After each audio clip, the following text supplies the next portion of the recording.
Hello everyone, this is Garima welcoming you again in Garima's world. And as you know that I am making these videos to give you some idea about new courses or career options available for students who wants to pursue masters, graduation, undergrad, PhD in developed nations like USA or Japan or any other country. आज मैं जिनको लेकर आई हूँ she is from China. She is one of my friend and she will be sharing her journey about her masters in biostatistics. So let me introduce you guys to her. Hi, my name is Yunqian Liu, and you can also call me Lily. I'm from China, and for my undergrad, I study statistics and economics. Hi Lily. So she is my neighbor. She stays just downstairs and I got to know her. जिनको English से ज़्यादा Hindi comfortable लगती है, just want to let you know, मेरी दोस्त है, इनका नाम लिली है. ये Biostatistics में इन्होंने masters किया हुआ है और ये job भी करती है. You are working also, right? No, I'm not working. I'm doing research for one of my professors. Okay. So she's doing research. She's not working, but research can also be a career. After, if you want to pursue research as career after biostatistics masters, right? Okay. So I have a bunch of questions which I'm going to ask to Lily, and she will be giving answer based on her experience. So Lily, can you tell a bit about yourself and your journey from China to USA while you were doing your masters in biostatistics? So basically, for my undergrad, I study economics and statistics, but I just feel like I have no feelings for economics because I feel like something. I think economics is cannot really quantify because it's it's associated with politics. The society, so I think those cannot really take it into account when you do like economic research. So I decided to switch. And for statistics, I think if you just learn statistics, that would be too boring. Yeah, so I guess why not try biostatistics? Because I don't have any like background of biology, so that I guess is something new for me. So I guess I want to try.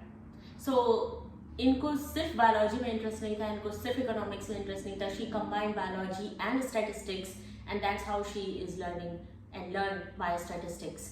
So my next question is that I think you answered, but still, like, if you can just give it one line, what motivated you to choose biostatistics as your field of study? Is there any specialty like public if it is statistics, it is still related to numbers, right? So is it about population? What exactly do you do when you use biostatistics? Is it patients?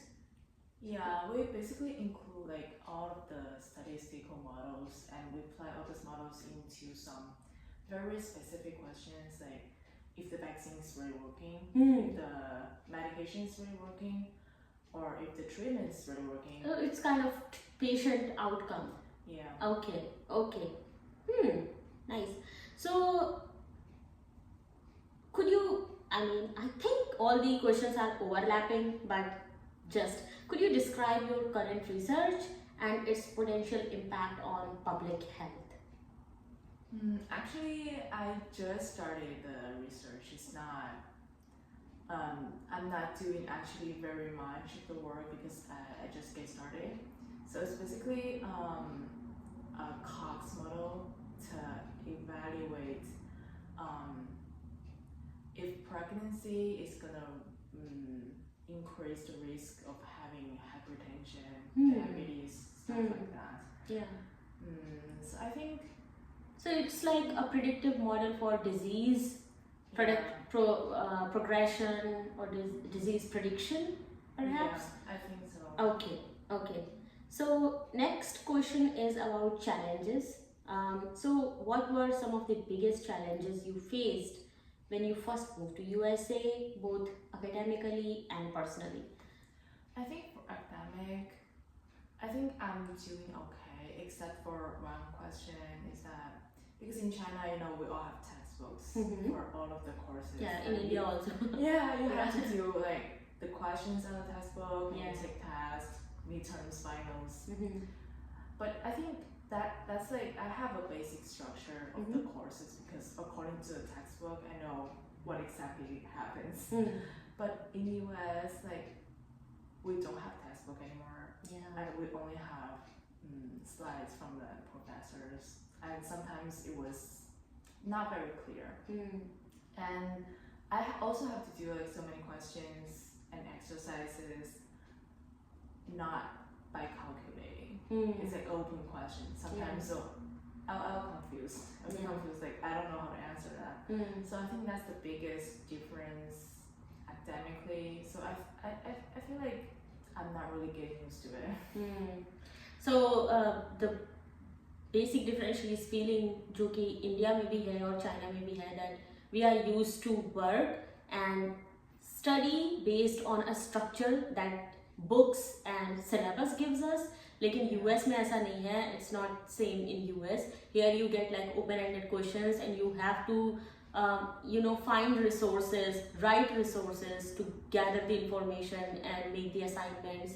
So it's more kind of online, or if you want to find something, you have to go and search in library, find different textbooks, find which one suits you. So it's very time taking and it's really more of what you do, less of what syllabus gives you in terms of like textbook or something. Yeah. Okay. Yeah, and sometimes I feel like I lose motivations because there's too much information online. Yeah. I don't know what I'm supposed to do. Correct. Yeah, so I think that's the biggest Challenge. Yeah. And personally, I think it's hard to really like make friends and make connections with other people because I don't have a car. Yeah. And there are like so many friends, they live very far away from me. Yeah. So sometimes if you need to hang out, but like you need to like drive 12 minutes or 20 minutes to get their apartment. Yeah. Yeah, so I think it's really hard for me, like I don't have a car. Yeah, and I think after coming to USA, you realize that even to meet your friends, you need to kind of have fix a time. Yeah, you need it's to like make you need appointment. So it's not like that in India. Like you can meet your friends whenever you want. You don't have to even inform that you are going to meet them. Yes. And here it's like you have to know everyone's schedule and make kind of appointment. Yeah. Lunch date, dinner date. It's like if you want to hang out with them on Saturday, you have to make an appointment like maybe on Thursday. Yeah. Or on Friday. Right. You cannot just like, oh, let's hang out today. Right. They're not available. Right. Yeah. Totally agree. Okay. So, do you find it hard to make work-life balance? Like, how time-consuming your work is? I think it's pretty time-consuming because you have to search all those informations online. And sometimes I cannot, like, I was struggling like which piece I'm gonna use for answer all of these questions. So sometimes I got confused and I was struggling. Yeah. So it's a very time-consuming, and like because it's open question. Yeah. So I'm not sure if I got the right answer or not. Yeah. So I'm so afraid I got wrong answers and give me a like bad score. Correct.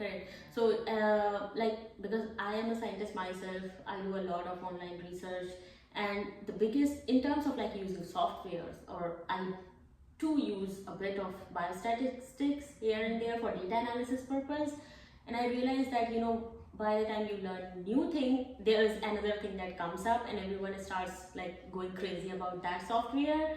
So you always have to keep updated yourself.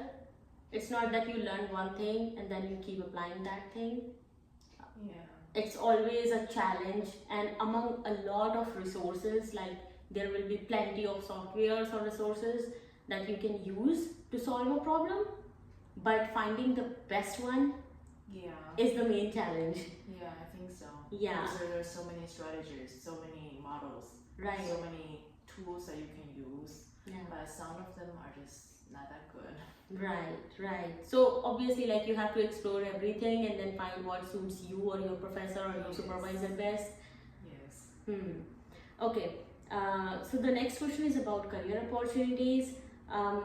Like, what are some high-paying career options in your field? Career options. I think some of them are going to apply for PhD. Okay. I think that's also kind of a career. Mm-hmm.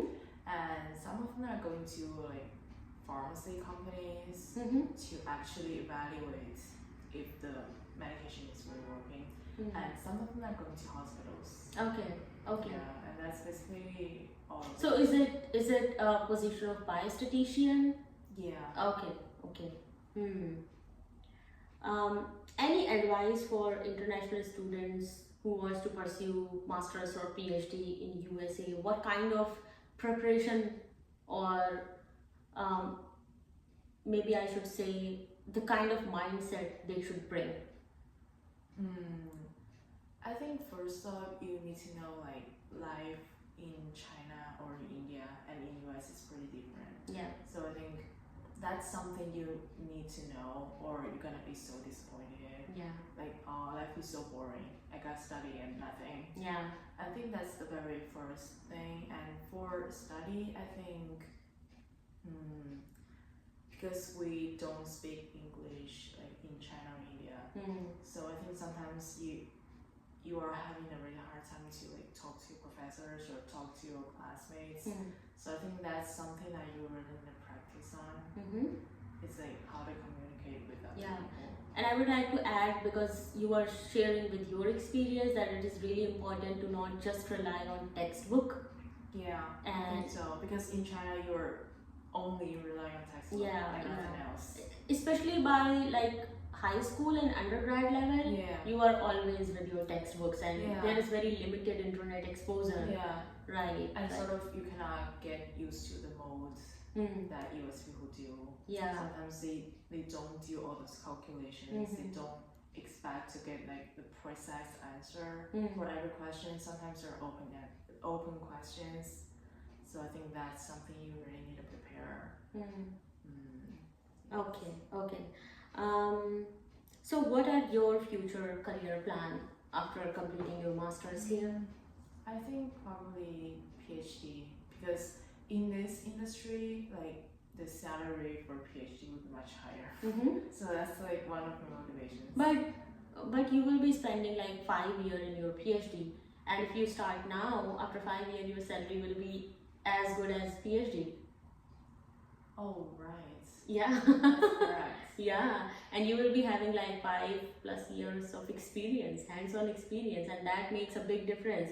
A fresh PhD or a master with 5-year experience gets same salary, but you will always be getting preference if you have experience. But I think like it's pretty hard to get a H1B here. Okay, visa complication. Yeah, She is talking I think that it's that's difficult like- to have Yeah, visa. it's pretty difficult. Okay. And like if you don't get your H1B and once you run out of your OPT, then you sort of you have to leave. Yeah. So I Makes think, sense. yeah, so I think getting PhD is like a safe option for me. At least you can stay here Yeah. and you have so many options after graduation. So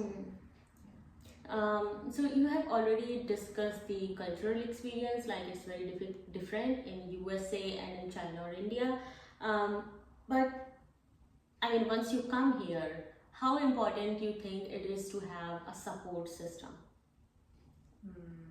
Can you define what Support system means to have friends, to have being in contact with some kind of personal assistant. Like there are universities, there are multiple small groups, international student groups, where you should be active, or like, do you think that it is possible to live without making strong connections here?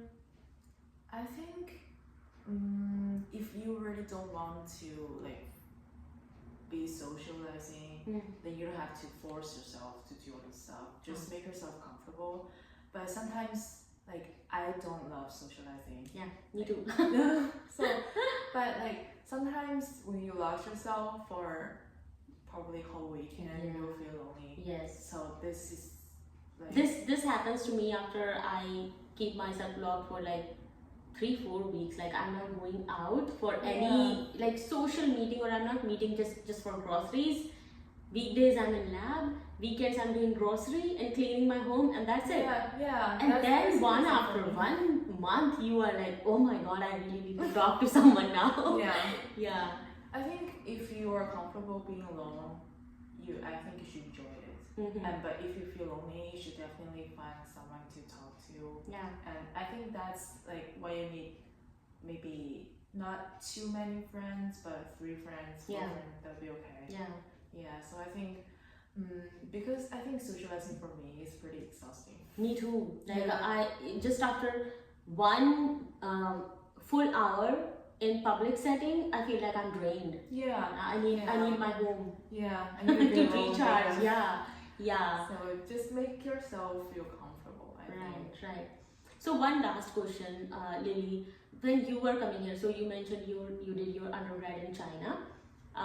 When you were coming here, what was the preparation that you did? Did you apply for any English language course, any scorecard, or like you don't have to give me the exact number, but what is the like approximate fee of masters here, and is there any financial support from universities or any scholarships available for students? I think so. The tuition for a year is for my major is approximately 50,000. It's a 1 year fee, Yeah. $50,000 just for a year, and Yeah. that's just tuition fee. Yeah. I think it's pretty expensive. It the is. tuition. Yes. So sometimes I feel a little bit stressed out. Yeah, because that tuition fee plus your expenditure while you are staying, that is a separate thing, right? Yeah. You have to spend like $30-$40 per day to just buy food. Yeah. And snacks stuff. Yeah. Yeah. And monthly rent itself is expensive. Like that is an extra expense that you are making apart from the tuition fee. Yeah. But I think the biggest part is tuition. Tuition, yes. So my question was that did you give any English language test, or was there any requirement for English language test? Yes. Okay. For this major, they only accept IELTS or TOEFL. TOEFL, yeah. TOEFL, and it's GRE is not required. Okay, so did you, because I have given IELTS also, what was the scorecard that, like, what was the grade that they were accepting? I think 7 above. Okay. 7 above would be safe. If you're under 7, they probably gonna reject your application. Okay.